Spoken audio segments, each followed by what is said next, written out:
This is The Lonely Voice with Peter Orner from Book Public on Texas Public Radio. I'm Yvette Benavides. On this episode, Peter Orner and I discuss The Children Stay by Alice Munro. The Children Stay. That's a curious title. It's a declaration made by a husband to his wife who has left a family vacation spot cottage for a hotel in the town to meet a lover who has followed her there.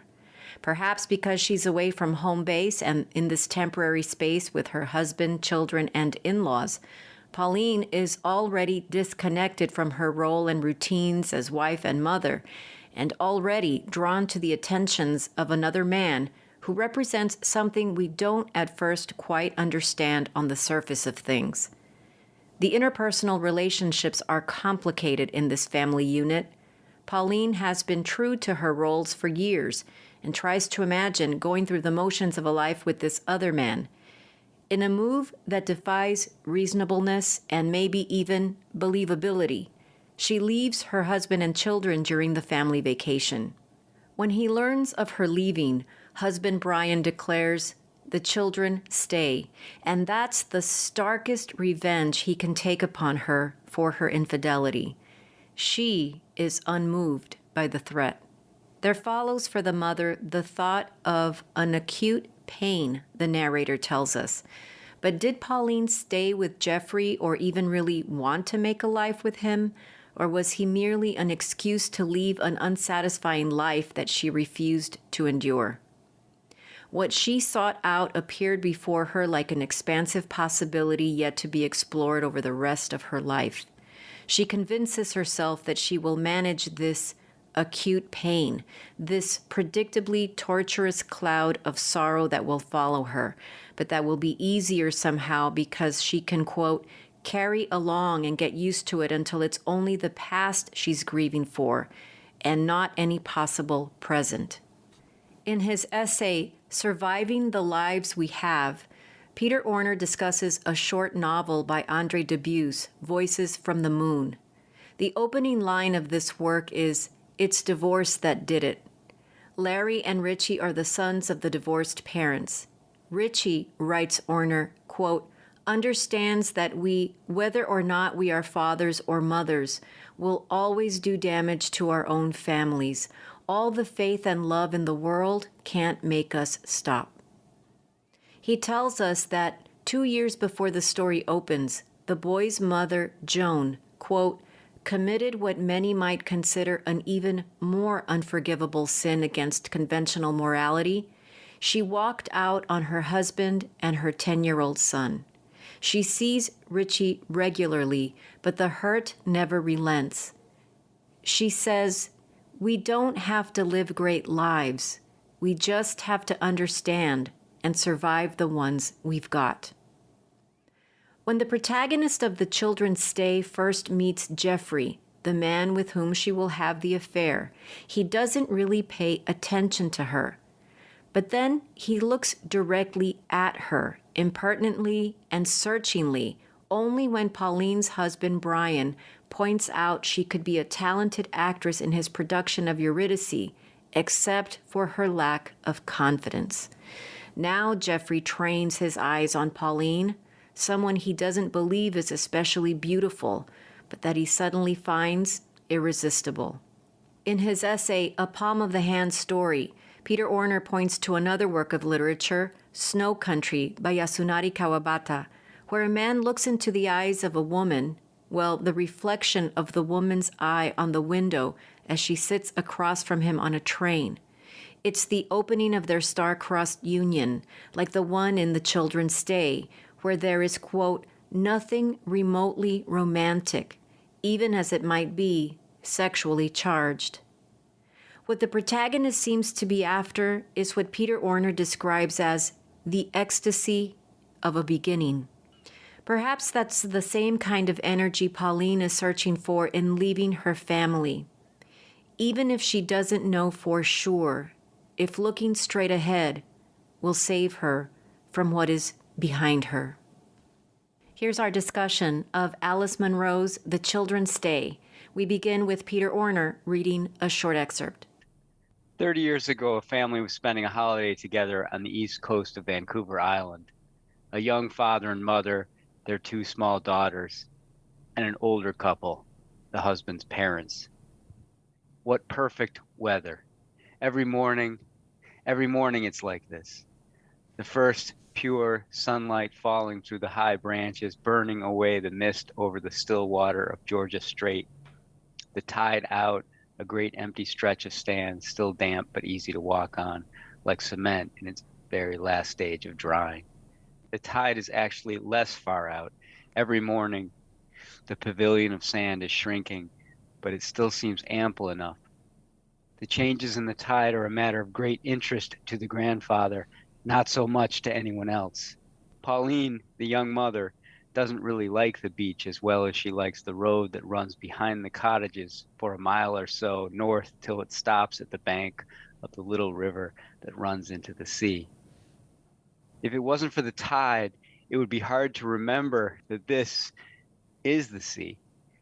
You look across the water to the mountains on the mainland, the ranges that are the western wall of the continent of North America, these humps and peaks coming clear now through the mist and glimpsed here and there through the trees by Pauline as she pushes her daughter's stroller along the road, are also of interest to the grandfather and to his son, Brian, who is Pauline's husband.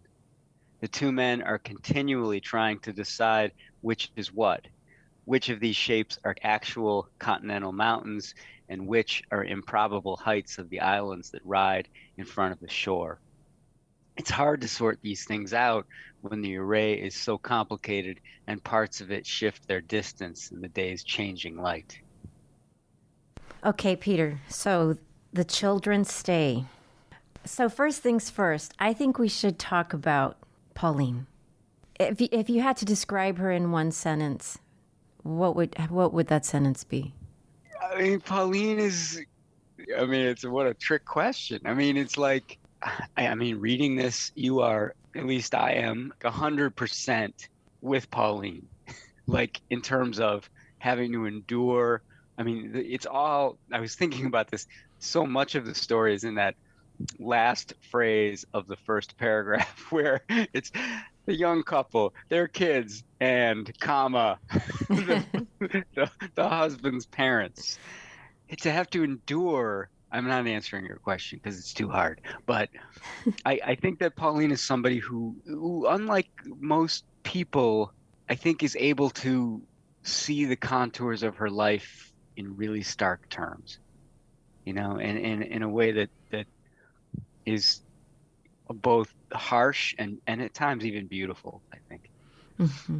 No, that is so well said, because Pauline is the one out of everybody you just introduced in that reading who likes the road that runs behind the cottages. Right. Not the ocean. not the Pacific. Yeah, not what everybody else is looking at. So I like that one of the first things you said about her is that she sees everything. And then while the two men are continually trying to decide which is what, the real issue that they should be paying attention to is what I think Pauline kind of knows, which is it's hard to sort things out when the array is so complicated and parts of it shift their distance in the day's changing light. It's like it's almost all there in that excerpt that you read, even though we have several more pages to go. But Pauline I think is really introduced so we start to understand Pauline on this first page. You sort of have to look closely at the whole, nothing is for nothing. And, why mention this? Why would Alice Munro mention this? And there's a very good reason. And it is in part due to what you said about Pauline. She is really a complicated character. Yes, and somebody who we were talking kind of offline about the first times we read this story, and I know it was at least when did this come out? It's from The Love of a Good Woman, and the collection came out in 98. Yeah. I think I read it when it came out, in the New Yorker in 1997, 96, and it's one of those stories that embeds itself for good. And it may not even be Alice Munro's best story. I mean, we could talk at length about its place in her other stories, but regardless of anything, it's one that lodged. It lodged immediately, and it has remained. Mm-hmm. I And I think don't know how I got off on that when you were talking about Pauline. I'm sorry. no, I think it's because of Pauline. Because when I read this right after my daughter was born, as I want to say it was early 1998, something like that. It was a long time ago, and I've read lots of Alice Munro stories several times over in the interim, but for some reason, not this one. So when you suggested it, I was sort of like, oh yeah, The Children's Day. I've read that a million times. And then when I go to the story, no, I haven't read it a million times. Maybe I read it a couple of times back then. But it was so, as you say, I'll use your word, it was so lodged it was so much a part of, I don't know, of something of mine in terms of maternity or something that I felt like I carry this story around with me. I can imagine reading it, being a parent who is just becoming a parent, Mm-hmm. as opposed, I mean, I didn't read it in those circumstances. Now reading it with two kids, it is different for sure. It's just, but yeah, it's, I think Pauline, I mean, just to go back to your original question, I think that what makes her so compelling is that I don't exactly know how to articulate this, because I think you can't really talk about the story without kind of trying to shed some light on the technical aspects of it, because Pauline is known to us through a very, what I'd call pretty I mean, not, I mean, I'm going to get all geeky, but pretty active narrator. This narrator is a force in this story, and that is, it's through the narrator that we understand what Pauline is going through. And just to set it up, I mean, so, as 30 years ago, a family was vacationing on an island, on the east coast of Vancouver Island. A young father and mother, their two small daughters, and an older couple, the husband's parents. So those are the, it's fairly simple setup of a family vacation. And then as the story moves forward, you realize that Pauline is coming into this vacation with a lot of weight, a lot of background weight in terms of what's going on in her life. And again, I feel like I've gone off the rails, but I was No. trying to set it up and say it's a perfect situation, even that the use of the word perfect, which appears at least twice in the first two pages. Perfect thing. They've gone to the perfect place, and they're the perfect family. Brian's father is trying to drive that perfection, and that's part of the tension with Brian, and therefore part of the tension with Pauline. And part of what we see with Pauline is this unresolvable issue that exists between Brian and his father. I think Brian would like to be like his father, but in order to do that, he has to mistreat his mother and women in general and belittle them or expect less of them. This whole business of the map. I love it when somebody introduces a map in a short story, because then I can really just go to town with it. But there's this whole thing about Brian's mother not being able to decipher a map, and she's so it boggles her mind. Her mind is boggled because her husband believes it's because she is a female, and Brian believes that it's because she is his mother. So Brian's father has this idea that women are just so inept, and Brian has this idea that his mother is inept at most things because she has been consumed by her role as a mother. The caring and feeding of her children have been her primary concern, and now it seems like the grandchildren are going to be the subjects of her attention. But this is not going to be, this is what Pauline is, as you use the word endure. This is what Pauline is enduring, is what these two men are all about on this vacation, where she is set apart from this play, this community theater play that she is going to be in, and Jeffrey. Maybe it's too soon to bring Jeffrey to. Before we get into Jeffrey, Okay. this is the most insufferable. I mean, I've been on a lot of insufferable vacations, and the family dynamics, I'm well aware of how this can work. This isn't. These people are. I think they're some of the greatest villains in Munro.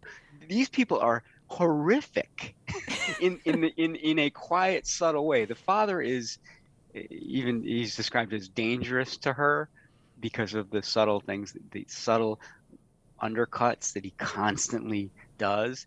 But I think the father is well aware that Pauline is not just set apart from them, but I think the father is aware that Pauline is not buying into their propaganda. I think families have propaganda, and the propaganda of Brian's family is so, it's the joke. I mean, Brian's the jokester. He's always telling jokes, which is always, I mean, I run away if I around anyone who tells jokes. I find joke telling to be this like almost like trap, like you're trapped into somebody's sort of, because they're not stories, they're encapsulated. Somebody else created them, and you're repeating them, and I can't stand jokes anyway. So Brian is this jokey guy who, yes, he's not as brutal and nasty to his wife as his father is to his mother, but he's also very undercutty of Pauline too. I think, even though I think he is aware, as his father is aware, that there's something about Pauline that is distant from this family, and increasingly so, aside from the fact that she is now in a community theater production and is having an affair with the director, which Munro brings in not as like a reveal, like as this sort of like surprise, but sort of like as background information. Yeah. And the thing about Brian is that he's terrible at telling jokes. I mean, they come off as like he's roasting his own mother to his students. I mean, he seems like a really immature guy, and he's trying so hard to be the clever one, and I can only imagine that it's a result of trying to impress his father, and then he just takes it too far, because his father, as you say, is dangerous because of the subtle ways that he does it, and Brian isn't very subtle, and so they're very different in the way that they approach even Pauline. I mean, in fact, Brian carries the playpen down to the beach for her to sort of give the semblance of this family unity, because Pauline spends so much time not with them, not by the playpen. Well, and Pauline's always trying to escape. Yeah. And that's what that road is about. So all of this has to do with Pauline kind of like, and Brian, reading this story again after, how many years? Over 20, over 20 years of returning to it. Mm-hmm. I do want to talk about Brian because, Brian's a complete dumbass, but and annoys me to no end. But there's a certain amount of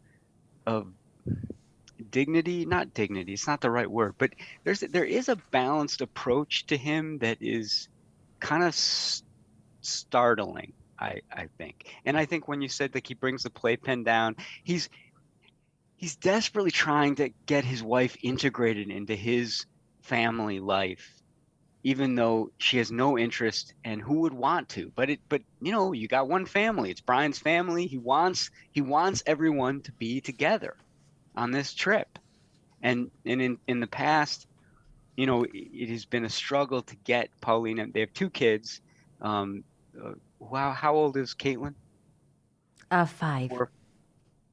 So Caitlin's 5 and the baby. And so they've been doing this for years now. This is a routine family trip every summer.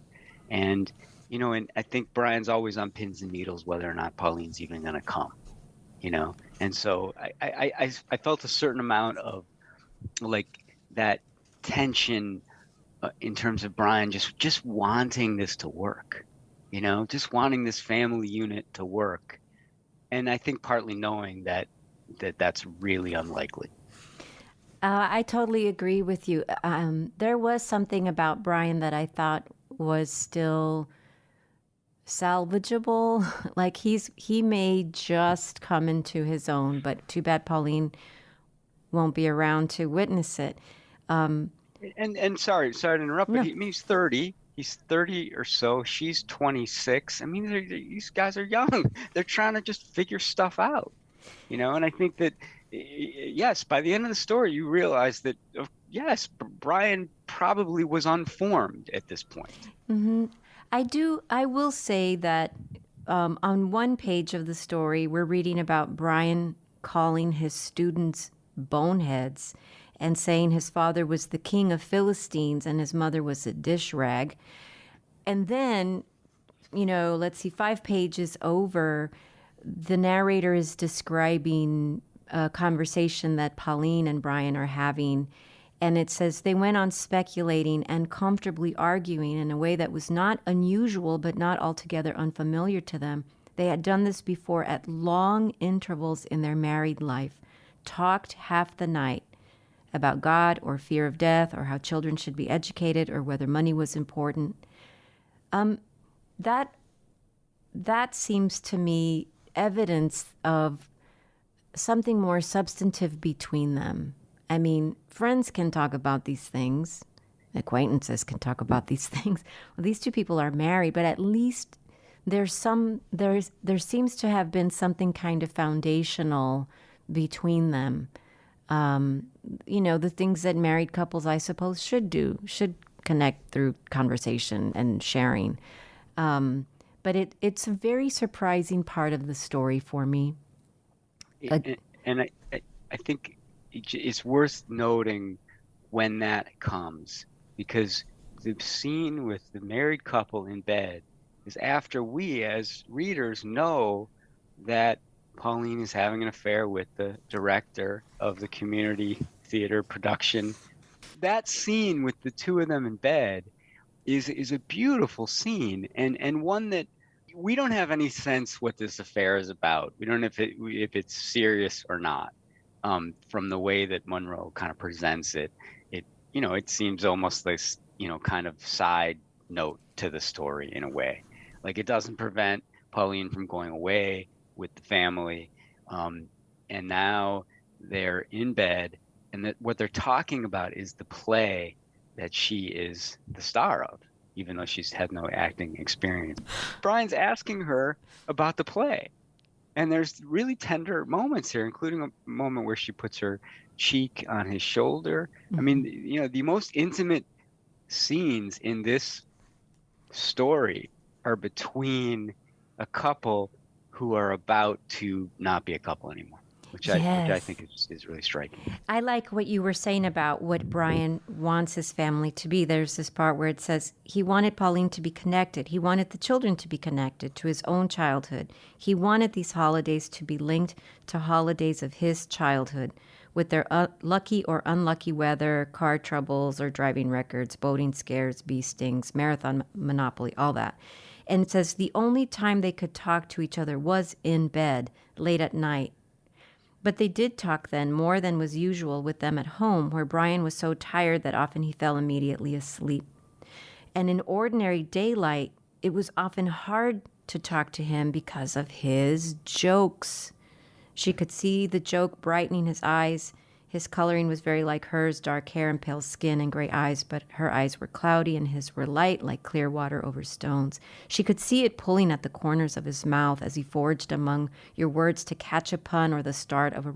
So he's in that moment where they're talking, he's much more interested in telling a joke and being funny, being the funny guy or the clever guy. I think that's because that's how he has survived his father. And Yeah, I think that's probably very true. There's a guy on my block who who never says. I just see him like in passing. He's on his bike or I'm on my walking, right, and he never says anything that isn't like some kind of stupid joke. Never. And it's like this weird. He's trying to actually like connect, Yes. and he's completely incapable. Utterly, we make fun of him in the neighborhood because he's just a complete buffoon. But it's a desperation. I hope he doesn't listen to this. It's a desperation that he has, I think, and that's what Brian. I mean, he is a more nuanced character than he is that I had on my sort of initial read, where all I wanted to do was to get away from him, and all I wanted to do was to get away from the father and the mother on this vacation. It really is a vacation from hell. And what is in the background is that Pauline is having this affair, and not just an affair with a man, another man. It's an affair with like another possible life, which is what I think. She's somebody who is apparently interested in books and sort of has this other kind of imaginative life that is separate from her family. We don't know much about her otherwise, other than that, really. And we know that the theater opens some kind of opens something up and opens up more possibilities. Sort of not a cliche, but bordering on one, don't you think? Yeah, but it is an opportunity for her, for Munro, to present her as someone who can be another character, be another person, albeit a dead one. That's a very interesting part of Pauline's character too, is that for everything that we understand about her, she sees everything. She knows about this sort of alley, this sort of road behind the cottages, and she seems like a very smart person who maybe sort of has to cover up how smart she is because it just doesn't work with this family. They're just not interested. But at the same time, I feel like she really doesn't know what she wants. She just seems to understand that she doesn't really want what she has. I mean, even if she could never articulate this, it's like she just blindly goes into this play situation that sounds so disastrous anyway, with Jeffrey Toom, Toom, not Tomb. And even when she says, let's see, her life was falling forwards, she was becoming one of those people who ran away. So she, it's like she's thinking about herself as, almost ordinary in that way. Like so many people do this. A woman, though, who shockingly and incomprehensibly gave everything up. For love, observers would say wryly, meaning for sex. None of this would happen if it wasn't for sex. And so then as the reader, we're like, oh, really? Like, what's that about? And yet, what's the great difference there? It's not such a variable procedure in spite of what you're told. Skins, motions, contact, results. Pauline isn't a woman from whom it's difficult to get results. Brian got them. Probably anybody would who wasn't wildly inept or morally disgusting. A little TMI here, but anyway. But nothing's the same. Nothing's the same. It's funny that, you're really cutting to the chase. And I think that gets to the real heart of Pauline. She's somebody who is, she's not romantic by any stretch. And there's nothing romantic about this story, and that's why I love it so much. And that's why I think it's so. That's why it's so singular to me, because I think, you to go back to the play, all we really learn about the play happens in bed with her and Brian, which is wonderful. And the other parts we learn about the play are the wonderful descriptions that happen before that, just at the very early part of the story, where Munro talks about where they rehearse and sort of, Pauline, who's the star of the play, but still she's the only one who hasn't acted before. Like the bus driver's been in a few productions, and others, the hairdresser has been in a production or two, and so Pauline's sort of the rookie. So what does she do? She's the one who volunteers to get the coffee and the soft drinks, and so she goes out in this sort of repressed town of Victoria, and collects the refreshments and brings them back, and then then they do their rehearsals, and it's so wonderfully described. But actually, I would say, like, on a technical level, we don't even get a scene really where Jeffrey is directing and they're performing the show. It's really sort of just kind of described to us from a distance. And then there's the detail that then Jeffrey started locking the door after the others left, and then Jeffrey and Pauline are there, and they're having this affair, which again isn't described with a great deal of passion on either side. It's almost like it just happened because it was destined to happen, or they were in the right place at the right time, or whatever. But is she in love with Jeffrey? So now we have arrived on vacation. The affair is ongoing, and here we are. And Brian, who, again, not to give Brian this dolt credit, but Brian's the one who tells her, "Oh, you got to practice your lines for the play," right? And it was Brian who suggested that she do the play in the first place. Oh, yes. So all of that is going on, but that's where we are right now. We are. The structure of the story is fairly simple. Family vacation, the background, an affair, the background, the play. In bed with the husband who is about to be left, and then the story kind of just catapults into motion. Well, I should not take us all the way back to the beginning, but I'm just going to very briefly say, because that's so perfect that you brought us to that point. But as you said, Brian is the one who says that she should be in this play. And then he says, she said that she couldn't be Eurydice. She couldn't act. But Brian came over to see what the conversation was about and said at once that she must try it. She just needs a kick in the behind, Brian said to Jeffrey. She's like a little mule. It's hard to get her started. No, seriously, she's too self-effacing. I tell her that all the time. She's very smart. She's actually a lot smarter than I am.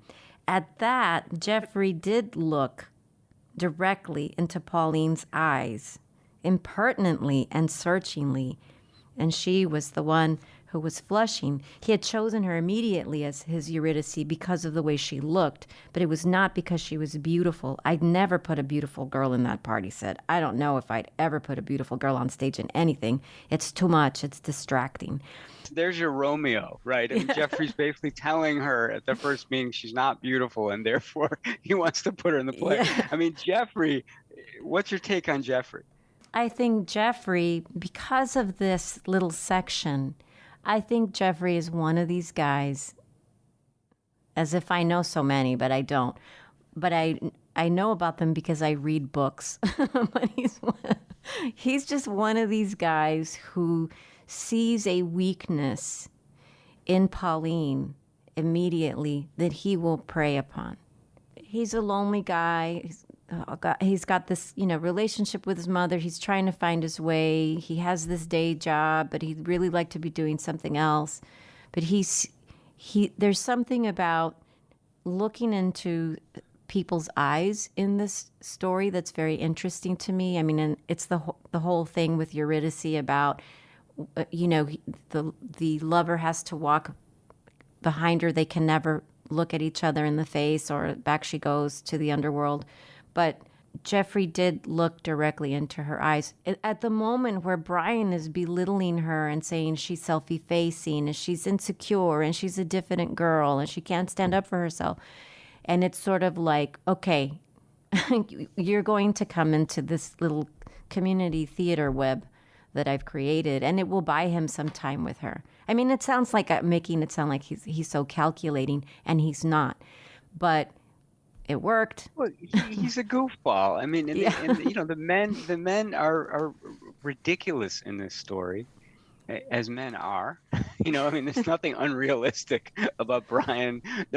These guys are not cardboard cutouts. They're not cliches. They are flesh and blood, goofballs, and worse than that. I mean, Jeffrey is insufferable in a totally different way. And I've known a few Jeffreys too, and I'm sure I know you've known Jeffreys. I mean, people who are, and again, there's a little bit of everybody and everybody, right? I mean, Jeffrey's a snob. Jeffrey's like looking down on, he's like, oh, this is the land of Noel Coward, and I'm going to put on this more sophisticated play, and because I'm going to bring culture to the Philistines. I mean, and even at one point, Brian calls his father king of the Philistines. Both of them, I think, are aware.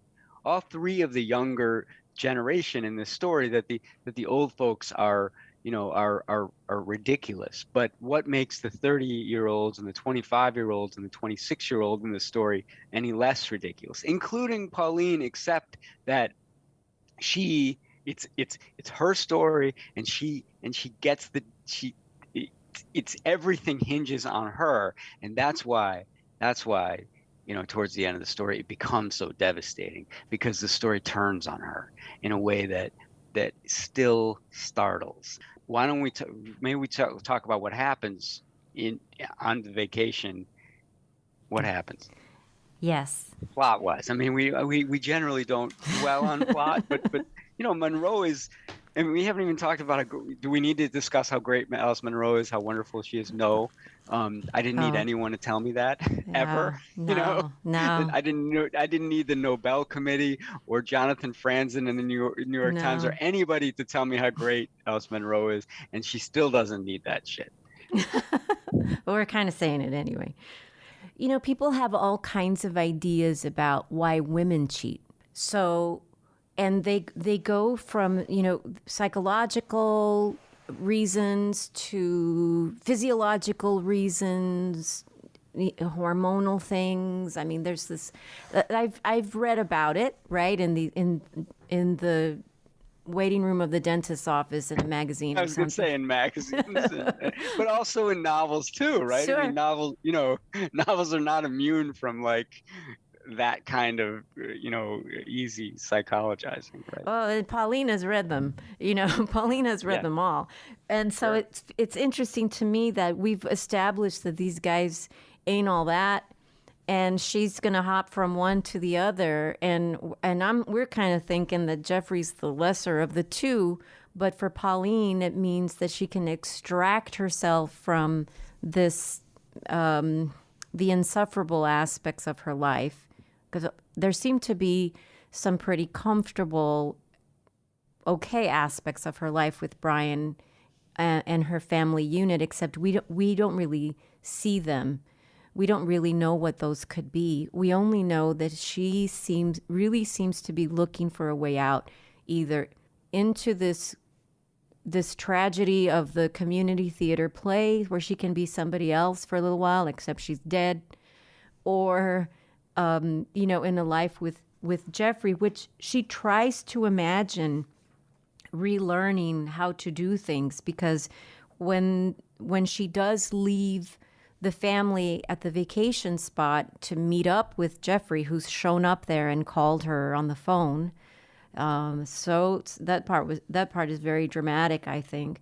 Can I? Yes. I mean, it's amazing. I mean, so you're on vacation, you're a mom with a 4-year-old and a 6-month-old, or I think a year-old, and your lover calls and insists you come to a motel in town, which is a car ride away. You can't get there. It's the beach town, and then there's this other town. Your lover's waiting in a motel in the other town. How are you going to get there?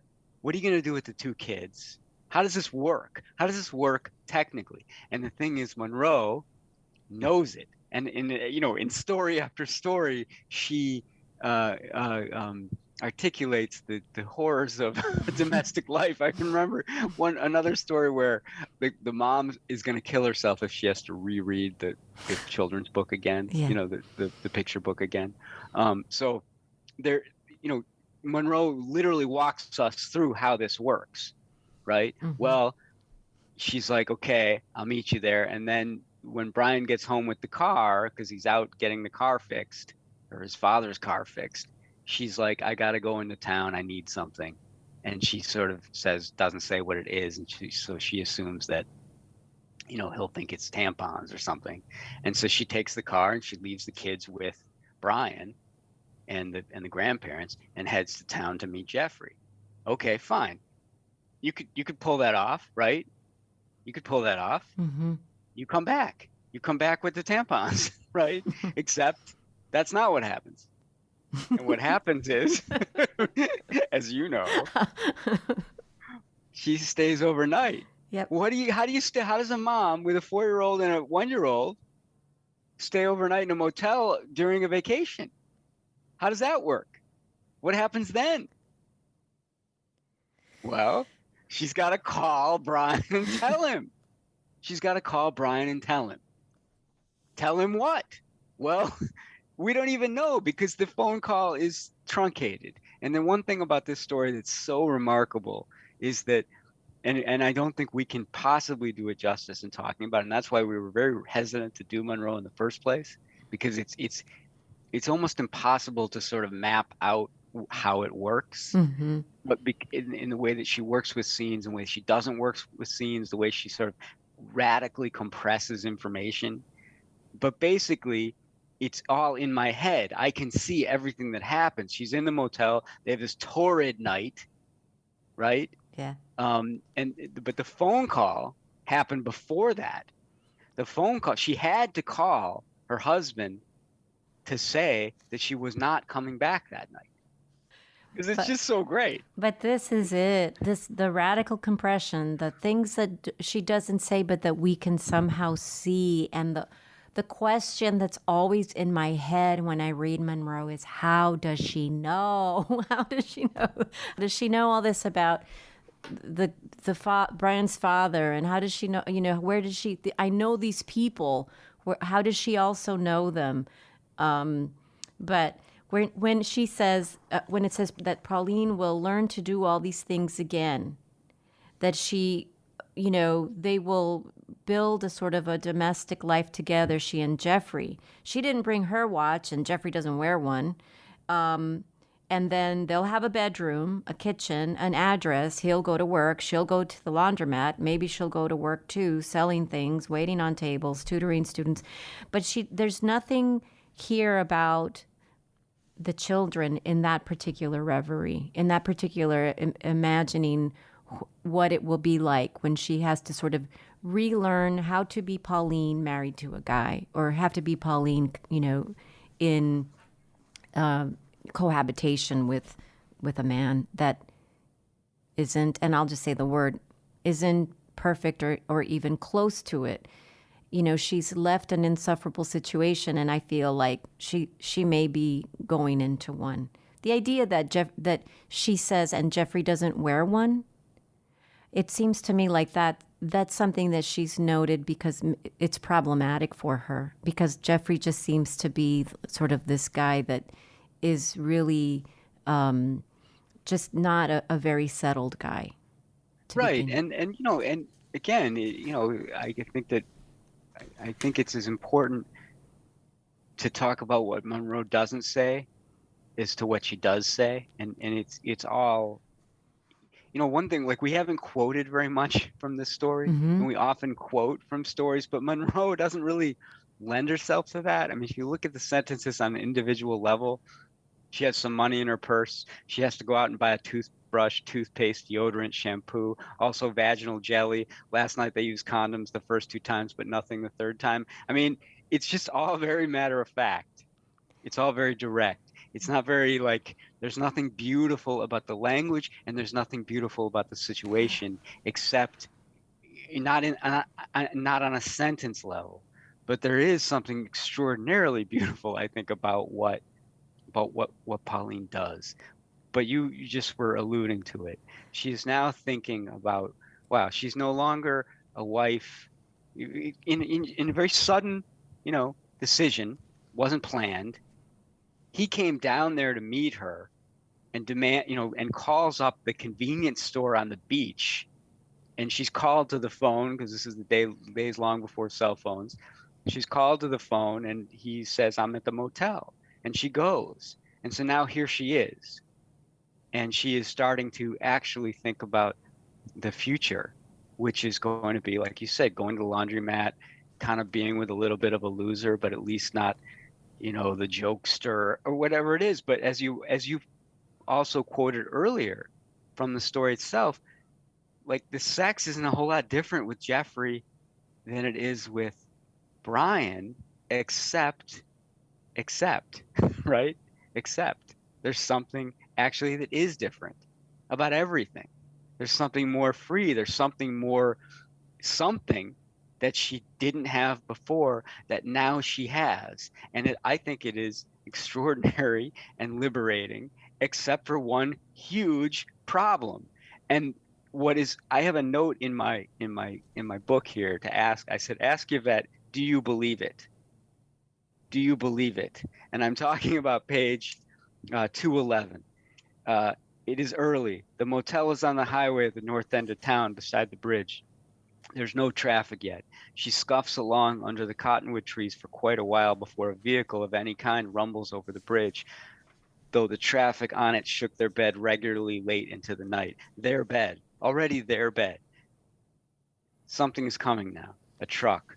But not just a truck. There's a large, bleak fact coming at her, and it has not arrived out of nowhere. It's been waiting, cruelly nudging at her ever since she woke up, or even all night. Caitlin and Mara. This is the morning after. And I have in my little arrow, Yvette, do you believe it? Yes, I do, because of the way I read the rest of the story. When she says, so I don't want to skip what comes after that, but when she does say she doesn't need the keys to get back to them, she doesn't need the car, she could beg a ride on the highway, give in, get back to them any way at all. How can she not do that? A sack over her head. A fluid choice, the choice of fantasy, is poured out on the ground and instantly hardens. It has taken its undeniable shape. And I will agree with you that in terms of lines to quote or lines to tattoo on your arm or, or... I'm not saying I would, I know. If anybody I ever did, it would be her. I think the next paragraph, this is acute pain, that next paragraph, I think there's something that happens at paragraph length sometimes with Munro for me, like this one. It will become chronic. Chronic means that it will be permanent, but perhaps not constant. It may also mean that you won't die of it. You won't get free of it, but you won't die of it. You won't feel it every minute, but you won't spend many days without it. And you'll learn some tricks to dull it or banish it. Try not to end up destroying what you incurred this pain to get. It isn't his fault. He's still an innocent or a savage who doesn't know there's a pain so durable in the world. Say to yourself, you lose them anyway. They grow up. For a mother, there's always waiting this private, slightly ridiculous desolation. They'll forget this time. In one way or another, they'll disown you. Or hang around till you don't know what to do about them, the way Brian has. And still, what pain to carry along and get used to until it's only the past she's grieving for and not any possible present. So to answer your question, yes, I believe it. I do, because of what comes after. Do you believe that she forgot about the kid? Did you believe that she... And I was just thinking, I had this fantasy of like going to the park during like a kid's soccer game and talking about this story and asking people what they think of what Pauline does. Well, because we don't in this story. But I think that no, I believe it. That she doesn't, and that she doesn't. That she goes to town. She meets Jeffrey at the motel. And here's where the part of the story we haven't discussed happens. She meets Jeffrey in town. She calls Brian to tell him whatever she tells him, because Munro doesn't actually tell us. And Brian is understanding. He's understanding as if he'd been sort of waiting for this for a long time, which I believe, because I don't think Brian is as doltish as he pretends to be or hides behind the jokes. But then he turns vicious, right? He turns vicious. And he says, well then, what about the kids? The receiver began to shake against Pauline's ear. And we should note, this happens before the paragraph you just quoted. The receiver began to shake against Pauline's ear. She said, we'll talk, but he did not seem to hear her. The children, he said, in this same shivering, vindictive voice, changing the word kids to children was like slamming a board down on her, a heavy, formal, righteous threat. The children stay, Brian said. Pauline, do you hear me? No, said Pauline. Yes, I heard you, but all right, you heard me. Remember, the children stay. It was all he could do to make her see what she was doing, what she was ending, and to punish her if she did so. Nobody would blame him. Might be finagling. There might be her bargaining. There would certainly be humbling of herself. But there it was, like a round cold stone in her gullet, like a cannonball, and it would remain there unless she changed her mind entirely. The children stay. Alice Munro is the author of The Children Stay. This prolific and beloved author was awarded the Nobel Prize in Literature in 2013. The essays Surviving the Lives We Have and A Palm of the Hand Story are by Peter Orner and appear in the book Am I Alone Here? Notes on Living to Read and Reading to Live. He's the author of 5 other books, including the story collection Maggie Brown and Others. Peter Orner holds the professorship in English and creative writing at Dartmouth College. This has been The Lonely Voice with Peter Orner from Book Public on Texas Public Radio. Write to us at bookpublic@tpr.org. Jacob Rosati composed our theme music. Kathleen Creedon is our digital producer. Dan Katz is Texas Public Radio's news director. I'm Yvette Benavides.